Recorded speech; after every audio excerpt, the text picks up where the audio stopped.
আমি এখন টমেটো চাটনি করব। টমেটো চাটনি করতে লাগতেছে আমার এই টমেটোগুলো, আর আমি এগুলি কেটে আহ, সিদ্ধ করব। কিন্তু পানি দেবো না, টমেটোর পানিতেই সিদ্ধ হয়ে যাবে। আর টমেটোটা রান্না করতে লাগতেছে আমার আদা রসুনের পেস্ট,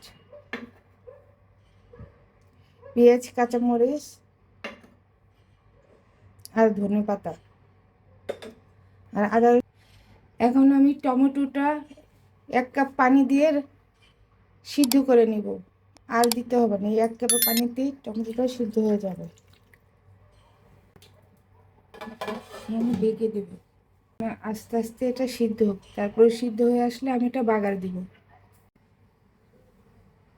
আমার টমেটোটা সিদ্ধ হয়ে গেছে, এখন আমি বাগার দিয়ে দিব।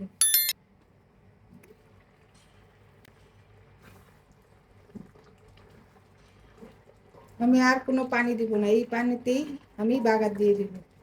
আমি এখন এটা নামিয়ে বাগার দিয়ে দিব। আমার পেস্টটা ভাজা হয়ে গেছে, এখন আমি আদা রসুন দিয়ে দিব। আমি আদা রসুনটা দিয়ে দিলাম, আমি লবণটাও দিয়ে দিলাম।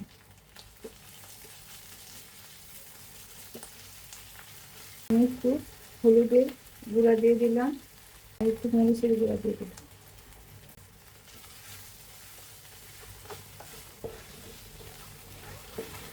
আমি মশলাটা তেলে ভালো ভালো করে নিলাম। আমি যে টমেটোটা সিদ্ধ করে রেখেছি সেটা এখন দিয়ে দিব।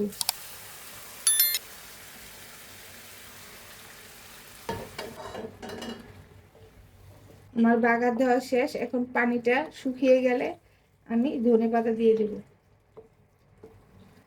আমার টমেটোটা এখন পানি সম্পূর্ণ শুকিয়ে গেছে, এখন আমি ধনেপাতা দিয়ে নামিয়ে ফেলবো। এই টমেটো চাটনিটা খেতে খুবই মজা। এভাবে রান্না করলে বাচ্চারাও খেতে খুব পছন্দ করবে, আর বড়রা তো আছে, ওদের তো প্রিয় টমেটো চাটনি।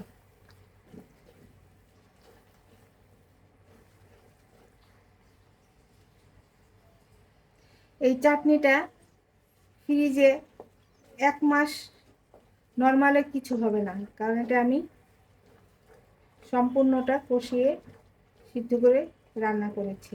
আর আমার চাটনিটা সম্পূর্ণ হয়ে গেছে, এখন আমি এটা নামিয়ে ফেলবো। এই হচ্ছে আমার বিক্রমপুর স্টিলের টমেটো চাটনি। এই চাটনি পছন্দ করবে না এমন কেউ নেই, খেতে অসম্ভব মজা। আর যাদের রক্তের হিমোগ্লোবিন কম তারা অবশ্যই খাবেন, কারণ এই টমেটোটা খেলে রক্তের হিমোগ্লোবিনের চাহিদা পূরণ হয়।